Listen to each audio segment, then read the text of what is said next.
നിങ്ങളുടെ ഫേവറേറ്റ് സീരിയലുകൾ ടിവിയിൽ വരുന്നതിന് മുൻപേ സൺ നെക്സ്റ്റ് ആപ്പിൽ കാണാം. ഇനി എല്ലാവർക്കും മുൻപേ കാണൂ. ഇപ്പോൾ തന്നെ സൺ നെക്സ്റ്റ് ആപ്പ് ഡൗൺലോഡ് ചെയ്ത് സബ്സ്ക്രൈബ് ചെയ്യൂ.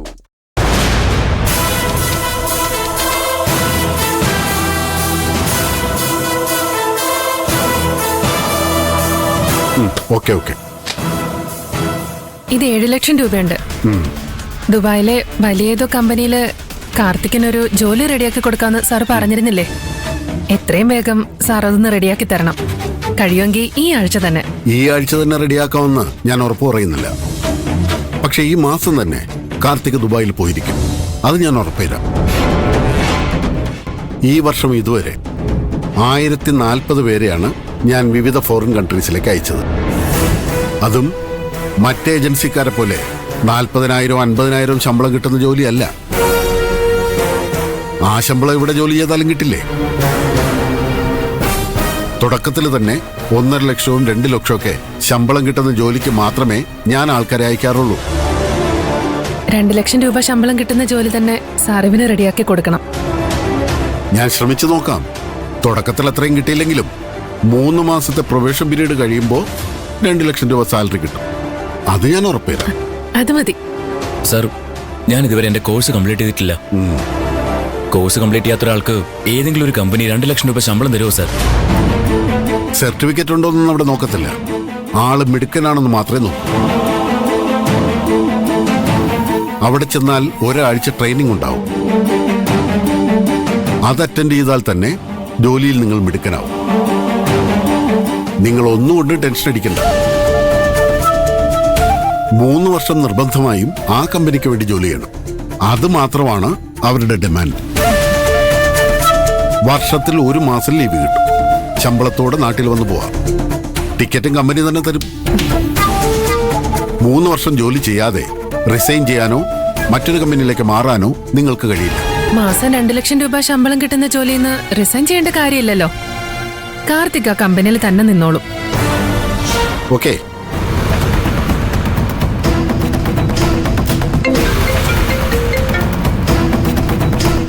എത്തിയോ? ഞാനിപ്പോ വരാം. താഴെയുള്ള ജുവലറിയിൽ ക്ലയന്റ് വെയിറ്റ് ചെയ്യുന്നു. വിസ റെഡിയായ ഉടനെ ഞാൻ നിങ്ങളെ വിളിക്കാം. ഈ മാസം തന്നെ പോവാൻ റെഡി ആയിക്കോളൂ. ഓക്കെ. നീ എന്തിനാ 7 ലക്ഷം രൂപയും കൊടുക്കാൻ പറഞ്ഞത്? അഡ്വാൻസ് ആയിട്ട് 1 ലക്ഷം രൂപ കൊടുത്താൽ മതിയായിരുന്നു. ബാക്കി വിസ വന്നതിന് ശേഷം കൊടുത്താൽ മതിയായിരുന്നല്ലോ. അയാളുടെ മുന്നിൽ വെച്ച് നിന്നോട് വഴക്കിടാൻ കഴിയോ? അതുകൊണ്ടാണ് ഞാൻ സമ്മതിച്ചത്. മാസം 2 ലക്ഷം രൂപ ശമ്പളം. അയാൾ പറയുന്നതൊന്നും എനിക്ക് വിശ്വസിക്കാൻ കഴിയുന്നില്ല. കാർത്തിക്കിന് എല്ലാരെയും സംശയമാ. ആത്മവിശ്വാസത്തോടെ ഒരു കാര്യത്തിനും ഇറങ്ങിത്തിരിക്കില്ല. അതാ കാർത്തിക്കിന്റെ പ്രശ്നം. ഞാൻ ആഗ്രഹിക്കുന്ന പോലെ തന്നെ എല്ലാം നടക്കും. വന്നേ.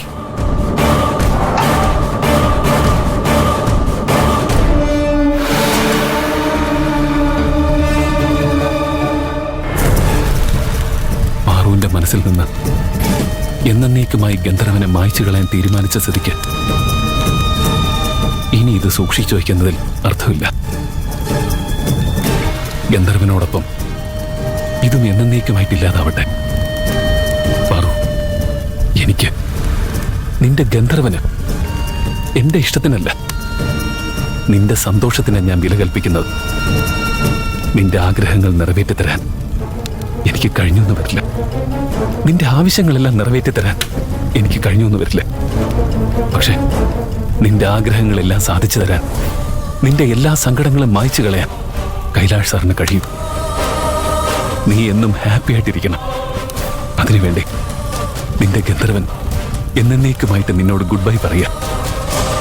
അപ്പൊ ഗന്ധർവൻ നിനക്ക് നൽകിയ ഈ വിലയില്ലാത്ത സമ്മാനങ്ങൾ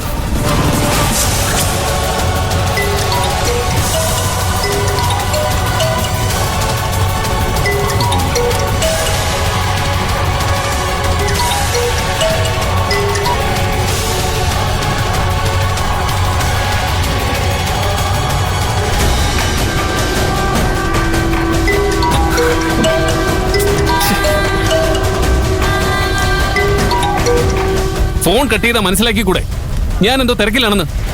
വീണ്ടും വീണ്ടും വിളിക്കുന്നത് മര്യാദ കേടാ. അത് മനസ്സിലാക്കാനുള്ള ബുദ്ധി വേണ്ട നിനക്ക്. ഞാനിവിടെ റോഡിൽ നിൽക്ക്. റോഡിലോ? പ്രിയൻ ചേട്ടന്റെ വീട്ടിലേക്ക് തിരിയുന്ന ആ വളവിൽ ഞാനുണ്ട്. വളവിലോ? ആരാ കൂടെ ഉള്ളത്? ആരുമില്ല, ഞാൻ ഒറ്റയ്ക്ക. ഒറ്റയ്ക്കോ?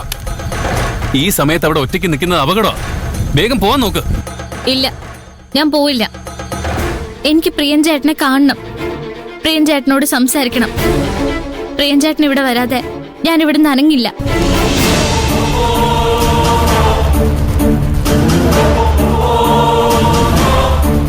ശരി, വരാം.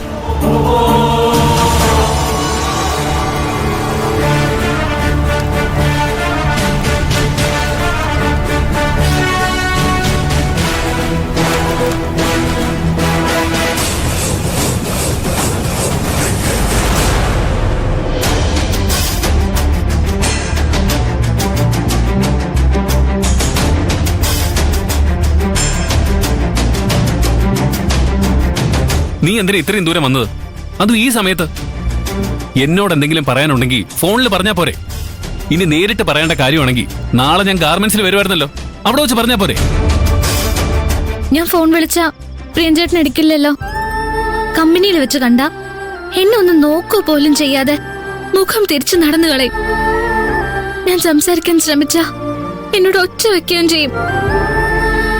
ഇപ്പോഴും ഞാൻ ആദ്യം വിളിച്ചപ്പോ പ്രിയൻ ചേട്ടൻ കട്ട് ചെയ്യല്ലേ ചെയ്തത്.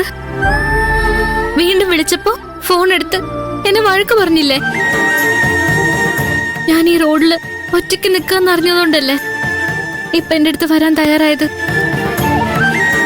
വീട്ടിലേക്ക് വന്ന അമ്മ വഴക്ക് പറയുന്ന പേടിച്ച ഞാൻ ഇവിടെ നിന്നത്. സംസാരിക്കാതെ തിരിച്ചു പോയില്ലെന്ന് തീരുമാനിച്ച് തന്നെയാ ഞാൻ വന്നത്. മതി, കൂടുതൽ കാട് കയറണ്ട. എന്നോട് എന്താ പറയാനുള്ളത്? വേഗം പറഞ്ഞിട്ട് പോവാൻ നോക്ക്. വഴക്ക് പറയല്ലേ, എനിക്ക് കരച്ചില് വരുന്നു. സോറി, ഞാനെന്തോ ഓർക്കാതെ ശബ്ദം ഉയർന്നു പോയതാ. നിനക്കെന്താ എന്നോട് പറയാനുള്ളത്? പറയൂ. ഞാൻ എല്ലാം മറക്കാൻ ശ്രമിക്കായിരുന്നു. മറന്നു തുടങ്ങിയതായിരുന്നു. ഗന്ധർവനെ അറിയോന്ന് ഞാൻ പ്രിയൻചേട്ടനോട് ചോദിച്ചിട്ടില്ല. ഗന്ധർവനെ അറിയാന്ന് പ്രിയൻചേട്ടൻ എന്നോട് വന്ന് പറയായിരുന്നു. മറന്നു തുടങ്ങിയ ഗന്ധർവനെ കുറിച്ചുള്ള ഓർമ്മകള് വീണ്ടും എന്റെ മനസ്സിൽ കൊണ്ടുവന്നത് പ്രിയൻചേട്ടനാ. നിന്റെ ഗന്ധർവനാണെന്ന് പറഞ്ഞുകൊണ്ട് നന്ദൻ എന്റെ മുന്നിൽ വന്ന് നിന്നപ്പോ അവനെ വിശ്വസിക്കരുത്, അവനല്ല നിന്റെ ഗന്ധർവൻ എന്നും എന്നോട് പറഞ്ഞത് പ്രിയൻചേട്ടനാ. ഗന്ധർവൻ തട്ടിപ്പുകാരനാണെന്ന് എല്ലാരും പറഞ്ഞപ്പോ ഗന്ധർവൻ തട്ടിപ്പുകാരനല്ല, നല്ലവനാണ്, മനസ്സിൽ നന്മയുള്ളവനാണെന്ന് എന്നോട് പറഞ്ഞത് പ്രിയൻചേട്ടനാ. എന്നിട്ട് ഇപ്പൊ പറയുന്നു ഗന്ധർവനെ അറിയില്ലാന്ന്. അങ്ങനെ ഒരാളില്ലാന്ന്. ഗന്ധർവനെ അറിയോന്ന് ഞാൻ പ്രിയൻചേട്ടനോട് ചോദിച്ചോ? അങ്ങനെ ഒരാളുണ്ടോന്ന് ഞാൻ പ്രിയൻചേട്ടനോട് ചോദിച്ചോ? അങ്ങനെ ഒരാളുണ്ടെന്നും പ്രിയൻചേട്ടൻ അയാളെ അറിയാമെന്നും എന്നോട് പ്രിയൻചേട്ടൻ വന്ന് പറയായിരുന്നു.